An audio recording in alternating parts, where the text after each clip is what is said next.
Welcome to Graham Kerr's Kitchen. It's really two programs in one. This is a series that appeals to your creative side. Food that is sumptuous stuff. How could that be? This is a program about people who want to eat healthy and reduce calories. Actually, it's about food with an aromatic quality that fills the nose. Oh, sure. But it's also about keeping my arteries clean by reducing fat. But it doesn't mean a thing if the food isn't rich and colorful. Maximize the flavor. Okay, but I must have healthy food that I can cook in minutes. I must minimize the risk. So welcome to Graham Kerr's Kitchen, where we get our heads together just for you.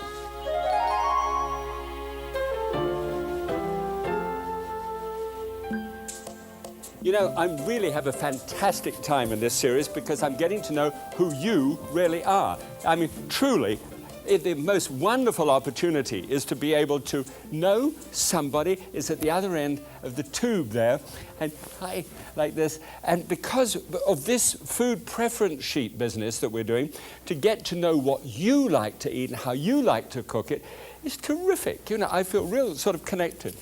Hope you do too. All right.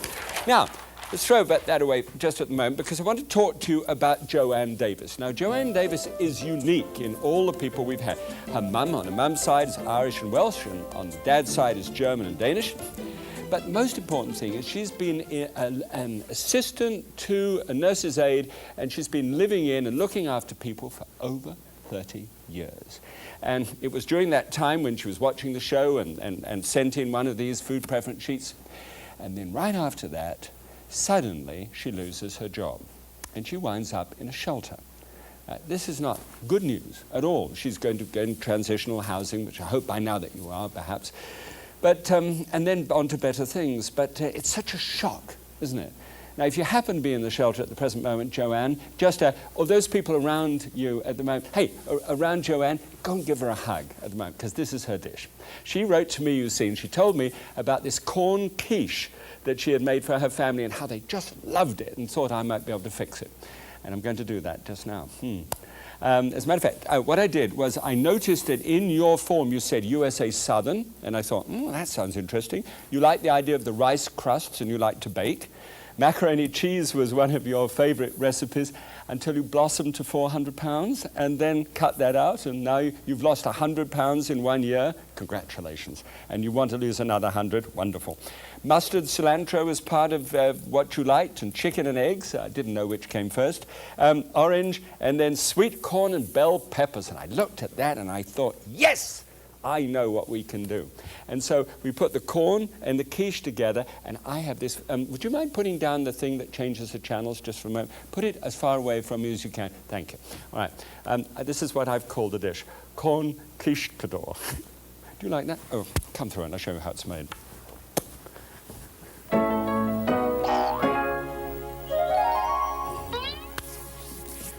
Some things I realize are unforgivable, and that's probably one of them. Here is the springboard idea. Now, the springboard idea this time is to make the quiche crust, instead of with the flour and the butter, or the flour and the lard, whatever it is, you make it with a little cheese and with some boiled rice. Now, strange as it may seem, you might have seen this before as a technique. This is the technique, and it's very simple. Into the bottom of this parboiled rice, which is well seasoned, I'll show you that later on, you then put several ingredients. You can fry some onions or leeks or shallots or whatever like this. You can put some, that sweet red pepper, all right, which has been roasted. You can put a little bit of oregano in there or whatever kind of herb you like. Put some, Canadian bacon in. That's rather nice, actually, when you do that. But whenever you've put that into the bottom, you need about 1.25 cups full of filling. Then you've got to have 3 things in these proportions to go with it, and then you can change it just how you like. The first one is an egg substitute, and you get an egg substitute which is 1 cupful. The other one is 1 cupful of this is evaporated skimmed milk, non-fat. Okay? And this in the middle is 2/3 of a cup of a vegetable puree of some kind, and it could be carrot or, in this case, corn. I mean, it could be parsnip, whatever. And all you have to do is just simply do that. You add those two together, and it becomes a custard. And then, when you've got the base part fried and in the bottom there, then you just pour in about 2/3 of the custard, put it in the oven for about 5 minutes to set, and then pour the rest of it in, and then put it back into the oven to cook. It takes 25 minutes altogether. And you bring it out and let it rest for 5 minutes, which is a nice thought, and then slice it. And it is just wonderful. Okay? Got some ideas in mind, the sort of things you'd like to do? Let me show you what we put together for Joanne, all right? Let's see what's on the menu. Today on Graham Kerr's Kitchen, corn Quichetador, a rice and cheese crust filled with sweet corn custard, garnished with baby corn and sweet red peppers. All right, Joanne, now, hope you're in your own place real soon and be able to test it yourself. This is how we get all those ingredients together. First of all, the rice is really a long-grain converted rice, and it's just been washed off and then put into plenty of boiling water for about 10 minutes. In fact, exactly for 10 minutes. Then you pour it into this strainer, put it on the top, and put a lid on the top of that. And it virtually steams there, and each one of these little grains, which is all tight and kind of, you know, kind of cooked, then goes like this and puffed without being flaky. You know, there's nothing worse than that kind of flaky looking grain. So it's all perfectly done, absolutely separate and fluffy, and one of the best ways I know of actually cooking rice. All right, bowl on the side, drop that in the top. Now 2/3 of a cup of rice will make exactly 2 cups when it's cooked by that method. Okay? Now, we're going to season this, because just to put that in just on its own really wouldn't be good enough. A little bit of salt, first of all. And when it comes to salt, you know, if you were walking down the road, 1, 2, 3, 6, if you're walking down the road and 4 people passed you, the chances are statistically that one of those 4 people would actually be hypertensive. That's with high blood pressure. That's about 1 in every 4 of us. And you just never really know. Sometimes it happens later on in life. And if you are hypertensive, you need to watch the sodium. And that's exactly why I watch it like this. And you see, my wife Trina is hypertensive. Now, when I take this little thing here and I do that 12 times, I know I'm getting 1/8 of a teaspoonful of salt. This is a 1/4 teaspoonful measure. And I know that 1/8 of a teaspoonful of salt is enough to satisfy her, and she has a really salty taste, and yet at the same time not do her any damage. So that's really helpful. All right, and then 1/4 of a teaspoonful of freshly ground white pepper. And white pepper, because obviously, you know, otherwise it's going to show up. And a really good dousing of that, because I want it to have a little bit of a zip to it. I just don't want it to just lie there and be bland. Right? And that's done. Now, a little bit of cheese. Now, the cheese that you can use can either come from overseas or can be homegrown. This one here is the famous Parmigiano Reggiano. This comes from Reggio Emilia district in Italy. It is absolutely lovely. You can smell it from here. In the heart of the Parmesan cheese is just one of the most gorgeous things that you can smell. Now, this one is local. If you look to the two together, you see it's just a deeper yellow color, and it's got a black wax on the outside. Now, I'm going to use this for one perfectly good reason. It's half the price of the other one, and I'm basically Scottish, as you know.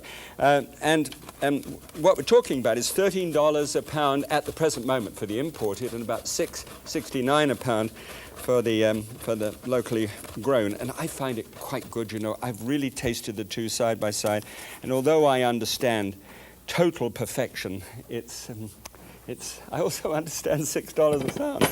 All right, now, what I've done here is I've got it, I just want 1/4 cup, and this happens to measure it as you go along.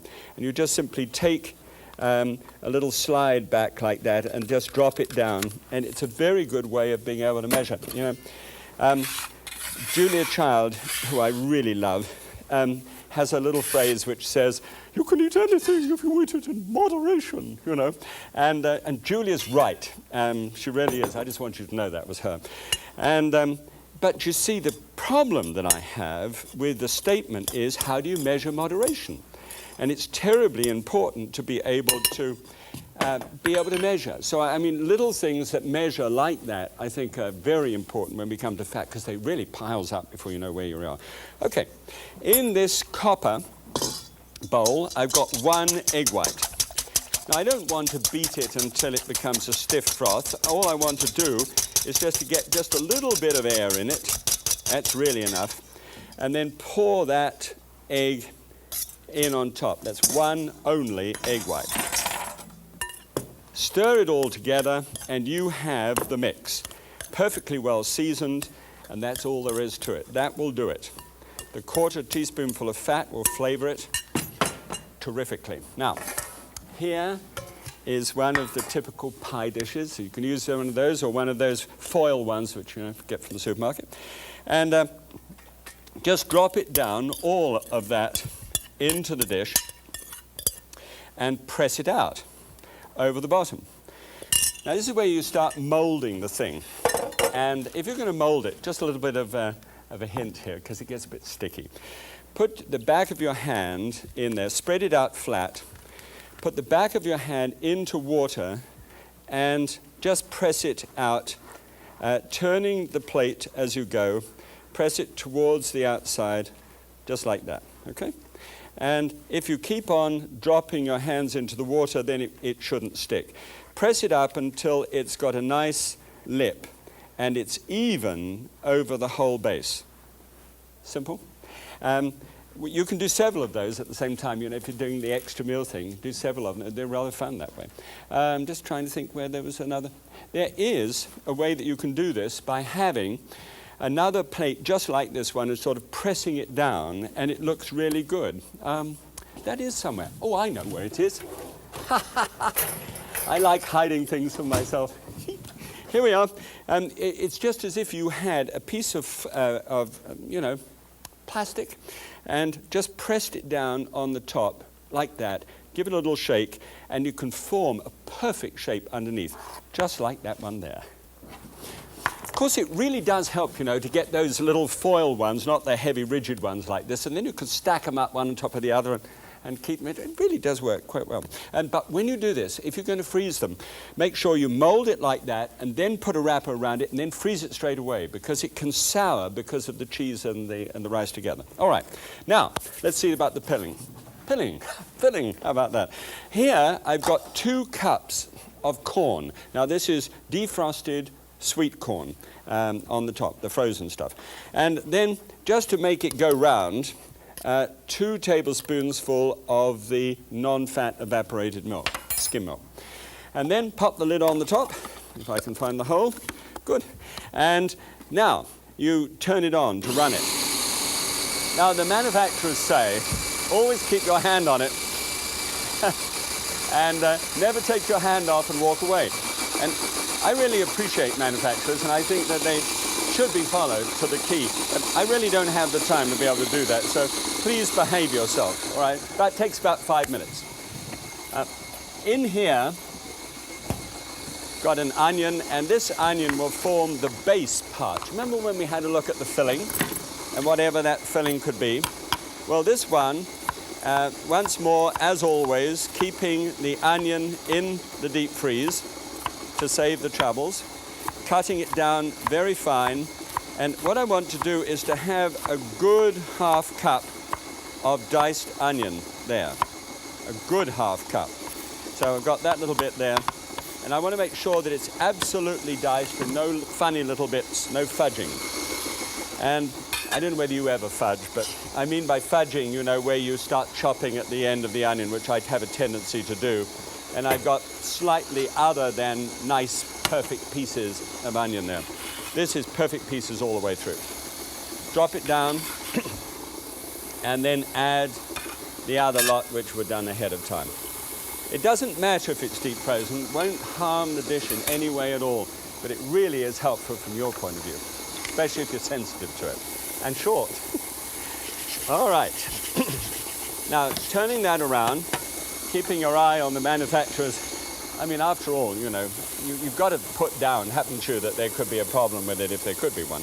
Here is a ½ teaspoonful of oregano, and that's dry, just in case it happens to be the season for you when you can't get fresh and You see me always saying fresh herbs, and you're saying, yeah, I can't get it. So I thought I'd show you that oregano is one of those herbs that you can use when they're dried.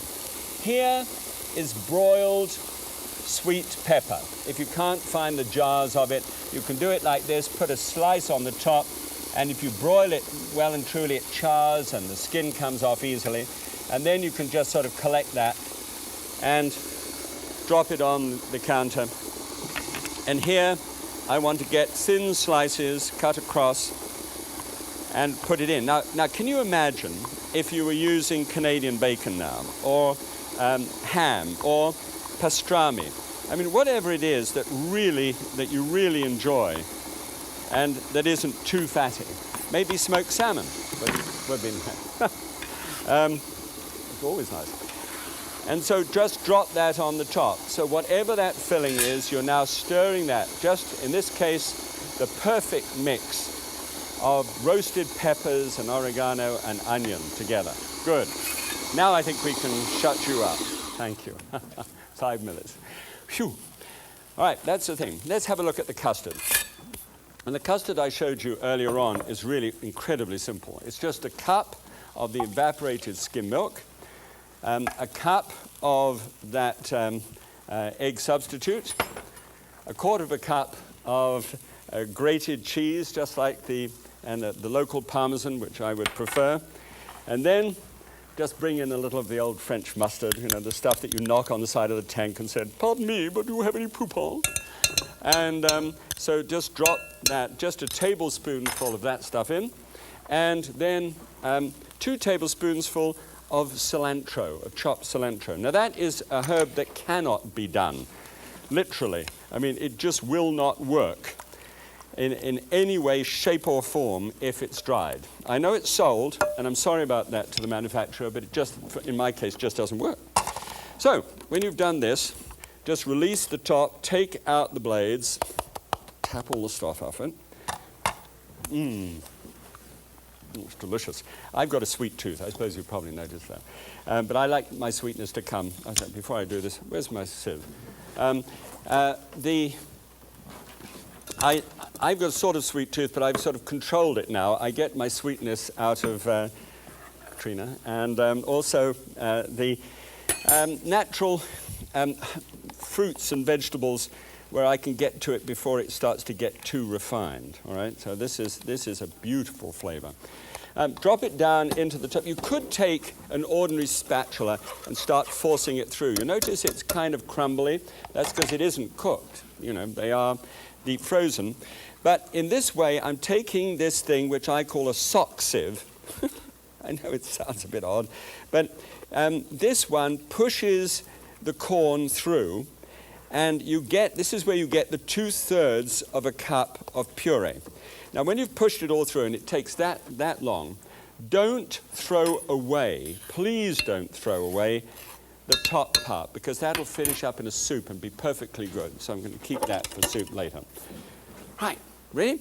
And then just stir that in together. Now there is the custard. It's made. All you need to do is add a little pepper to that, and you're off and running. I don't think that's difficult. Huh? And here is the mix.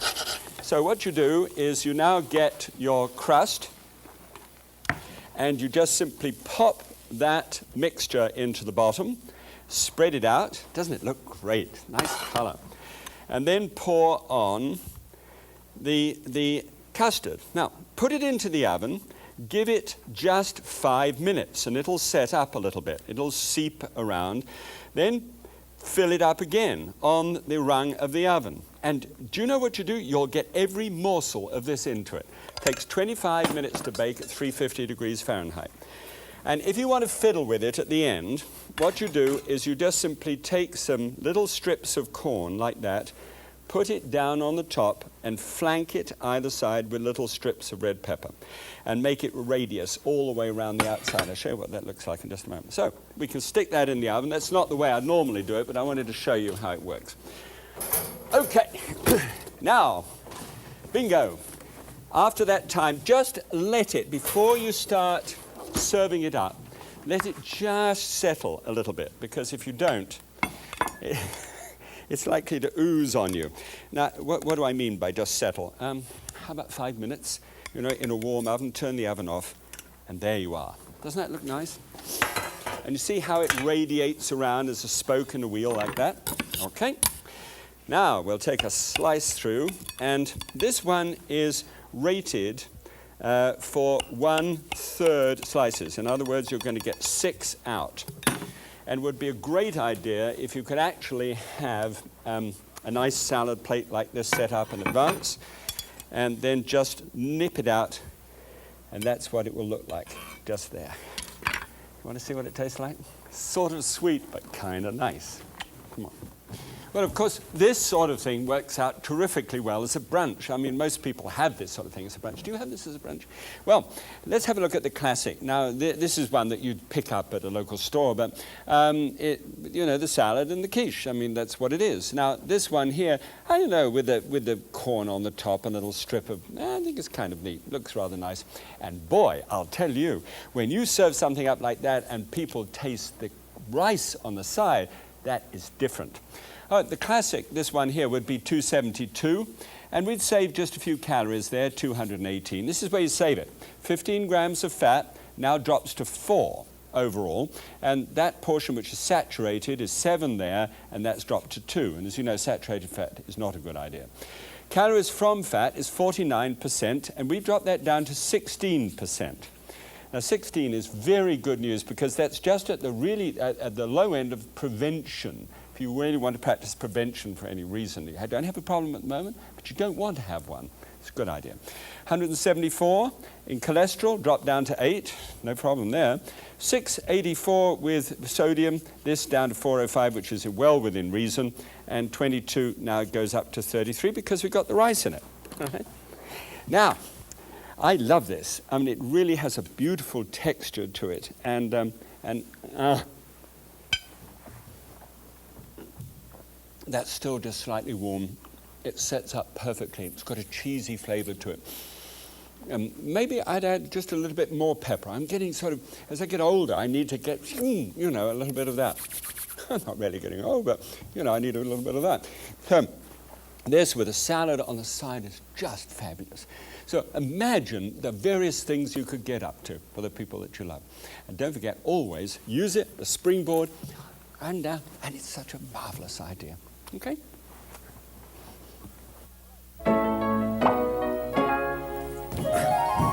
All right, just as always, straight for the deep freeze and straight out. Now, you can actually do this. It's just an amazing thing.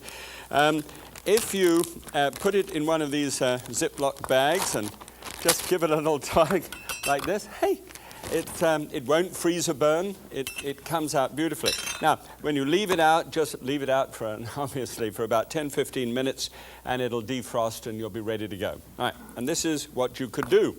Now, this time, take a French loaf, all right, French bread like this one, and just cut thin slices, about that thin, and take some of that French mustard, which, by the way, is very high in salt, in sodium, so be careful with that.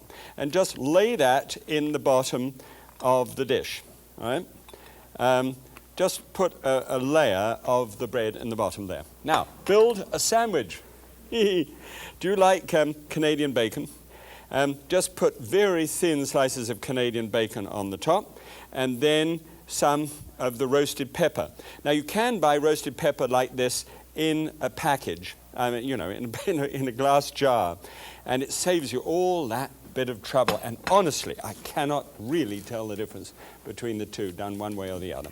So then when you've done that and pressed that all out together, then take another 4 slices of bread, lay those on the top, and this whole thing comes out at about 12% of calories from fat. There's about 124, just about 124 calories, just amazing. Now, what you can do is you put just 1/4 cup of cheese over the top like that. It helps it to poke through the crust when it's done, and then pour on the same custard. And you say, oh, but Graham, come on, now that's a lot to do. Oh, really? I mean, that was so simple to make that custard. But let's say it is. Then freeze the custard and bring that out. Now, it'll all sink down when it's put into the oven. Cook it in exactly the same way. It'll be ready in half an hour. When it comes out, it'll look just like this one here. All right? Just put a slice underneath it. This would be 1/6 slice. And,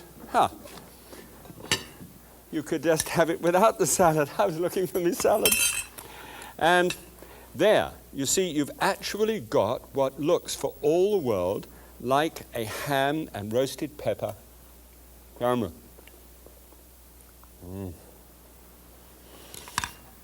What's that? How bread, a French bread, and that marvelous creaminess of that, and the mustard at the same time, and that bacon really works well. Okay, just another meal in a flash. God bless. Well, Joanne, thanks so much. It was an absolutely splendid idea. Give her another hug there, okay? Bye-bye.